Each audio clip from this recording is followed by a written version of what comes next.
Bom, seguindo agora, né, para a parte de interpretação da Fundação Carlos Chagas, eu vou mostrar a vocês que essas regrinhas de interpretação da FCC não são tão complicadas assim não. Eu confesso a vocês que quando a gente compara com o CESP e com a ESAF, por exemplo, a ESAF e o CESP usam mais matematicamente suas regras de interpretação. A FCC, por escolher textos híbridos em termos de modalidades textuais, ela dá um pouquinho mais de trabalho, mas vocês vão ver que a gente vai descortinar facilmente hoje aquilo que dá dor de cabeça, tá? Então vem cá que eu vou te mostrar como é que a gente trabalha. Vamos lá. Bom, a gente segue então saindo, né, para a nossa primeira ideia. Bom, gente, por que a gente tem que falar em modalidades textuais? Então vamos lá, vou voltar para o meu slide. Seguinte, eu tenho que entender as modalidades para que eu possa entender o texto. Eu explico para vocês. A Fundação não cobra o que é dissertação, não cobra o que é narração, não cobra o que é descrição. Ela não cobra o que são essas três palavras, tá? O que na verdade ela vai fazer? Essa cobrança dela é subjacente, tá certo? É uma cobrança que vem em segundo plano.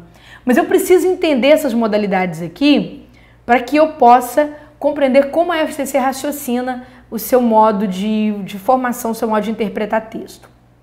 Primeira questão que se põe. Eu coloquei apenas as modalidades básicas, a dissertação, narração e descrição. O que é dissertação? Em linhas gerais, dissertar, gente, é explicar, tá bom? Dissertar é você explicar alguma coisa, você repassar um conhecimento um pouco mais objetivo sobre alguma coisa, tá bom? Existem duas formas de você explicar. Existe uma forma que a gente considera de forma imparcial ou expositiva, tá? A forma imparcial ou expositiva, em que eu darei explicações sem emitir opinião. Então, o autor não emite opinião, é sem a opinião, olha só, sem a opinião direta do autor. Ele explica sem tomar partido, por exemplo, ele quer falar sobre um programa do governo federal, ele não está criticando, só está explicando como funciona, a gente diz que é uma dissertação expositiva, tá bom?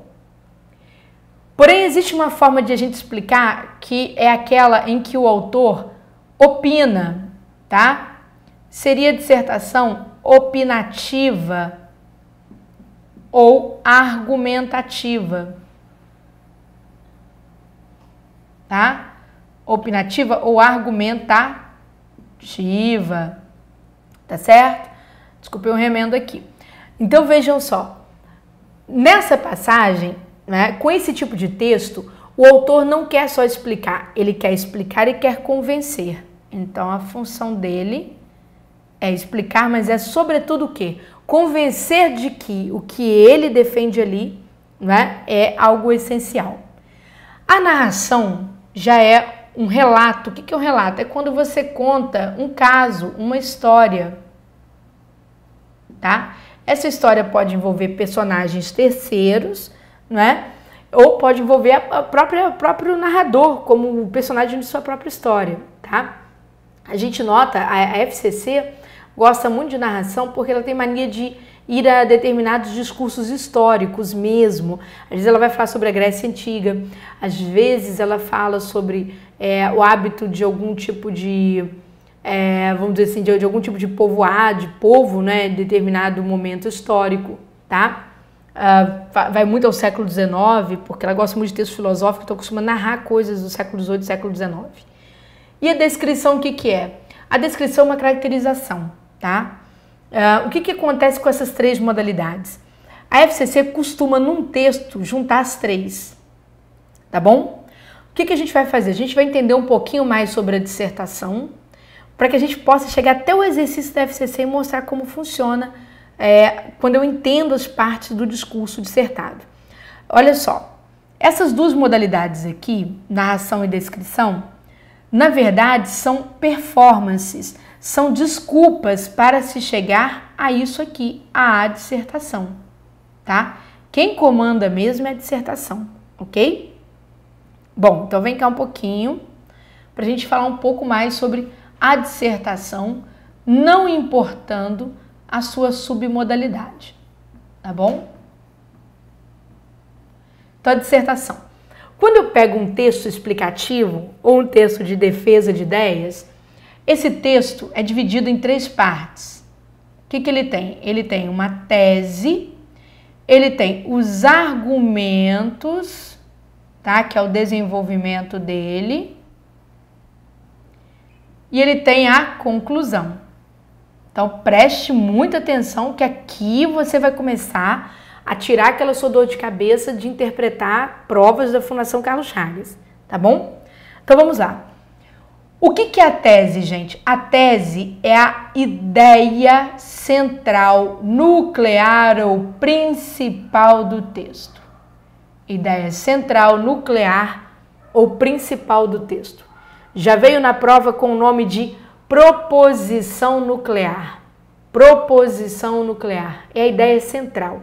É quando a gente percebe que o autor diz assim: ora, você está lendo esse texto aqui, esse texto eu quero falar exatamente sobre isso. Desse meu blá blá blá todo eu quero falar sobre as inovações científicas, tá bom? Então a tese é a ideia central, aquele momento que você sente que o autor, não, aqui está a ideia central dele, tá? Essa ideia tem que ser uma declaração, tá, gente? É uma declaração, prestar bastante atenção a isso aqui. Por que declaração, Júnior? Se você encontra uma negação, por exemplo, né, falando o seguinte: o Brasil não é um país que chegará a um desenvolvimento econômico satisfatório até os próximos 10 anos. O Brasil não chegará. Quando você pega essa negação, dá a impressão que a gente tem que o cara está expondo a ideia principal dele. Mas não, a ideia principal dele está no porquê que não chegará. Então, qual é a sua afirmação? Então, quer dizer que a tese não é o que o Brasil não é. A tese é o que o Brasil é. Entenderam? Tem que ser uma declaração, não pode ser uma negação.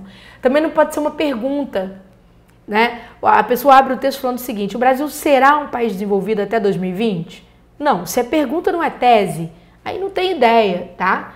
Então, a ideia principal é uma declaração, uma afirmação firme.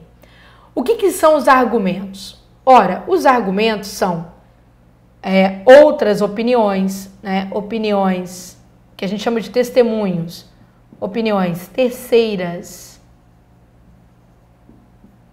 exemplos, fatos históricos, números, né? Resultados de pesquisa, que servirão para confirmar a tese, tá certo? Então, são fatos históricos, exemplos que servirão para confirmar a tese. Tudo é feito em defesa da tese, tá bom? E o que é a conclusão? A conclusão, gente, é o que a gente chama de síntese. Síntese do texto. Ou reafirmação da tese. Se tudo concorre para a tese, é natural que a conclusão reafirme a tese e é natural que a conclusão resuma as principais ideias argumentativas. Então, a conclusão é assim, síntese. Tradicionalmente em concurso, a maioria das bancas, tá? As bancas em geral, gostam muito de cobrar aquilo que está na tese. Elas vão direto à tese. É uma mania das bancas. A Fundação Carlos Chagas também já passou por esse momento. Mas o que a Fundação Carlos Chagas tem cobrado? Muito o encerramento. Por isso que a interpretação tá chata. Porque você passa pelo texto todo, vai para a questão de interpretação, volta ao texto, e é natural que você passe, você deslize, né, por um cansaço de concentração pelo encerramento, tá? Você se confunda um pouco, até porque ele tende a sintetizar isso tudo, tá certo? Então, em tese, prestem atenção, em tese, a interpretação da FCC, né, praticamente se concentra no último parágrafo do seu texto, praticamente se concentra. Mas é sempre? Vamos ver? Não. O que a FCC faz? Como a FCC não trabalha uma modalidade só, não trabalha só a dissertação, porque se ela trabalhasse só a dissertação estaria ótimo.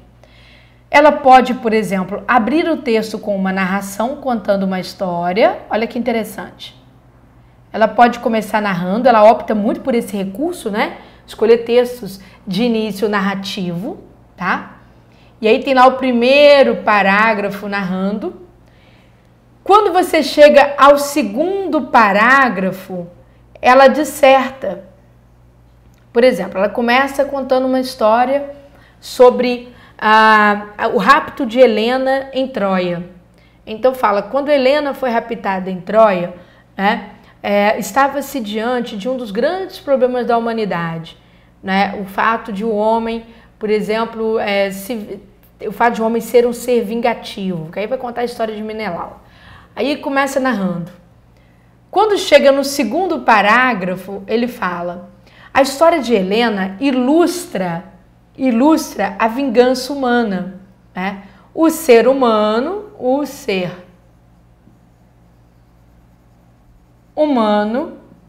é possessivo,